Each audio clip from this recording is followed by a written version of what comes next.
All right, CBS News Middle East contributor Courtney Kealy joins me now to discuss what's happening inside Iran. Good morning, Courtney. It's so challenging for us to get a real sense and grasp of not just what's happening in the country, but the leadership. So clear this up for us. What is the current state of Iran's leadership, and how might it be factoring into these potential ceasefire and peace talks? It's more of a consortium of leaders and not one linear leader like it was before. So the supreme leader, Ayatollah Khamenei, was killed on the first day of the war.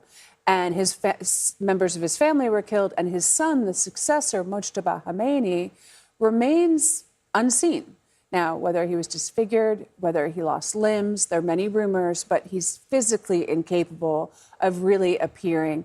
So he's become this kind of figurehead that appears on billboards, like from father to son. The father has come back. Like it feeds into the real extreme ideology of this regime that really controls Iran.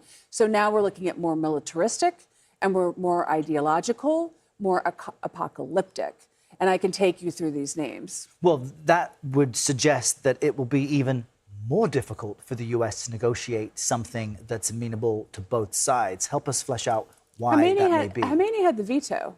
So in June last year, when Israel struck Iran and when the U.S. did too and hit the nuclear sites, Khamenei had more restraint. And so after the first day when Khamenei was killed, you see Hezbollah, who believes in this ideology, this extreme ideology, launch attacks at Israel. And all of a sudden, you see they're not backing down. They're blockading the strait. They're attacking. They have missiles. They're hitting the Gulf. So let me tell you a little bit about who the leadership is now. So we have President Masoud Pezeshkian.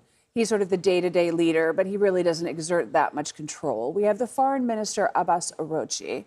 And Abbas Araghchi, we've seen a lot in the past as a nuclear negotiator.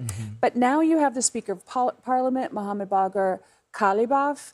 He was the mayor. He's corrupt, but he's also really in with the IRGC. So is the national security chief and the head of the IRGC, Ahmed Fahid. These are veterans of the Iran-Iraq War. They're veterans of establishing al-Quds, and they really believe in this death cult.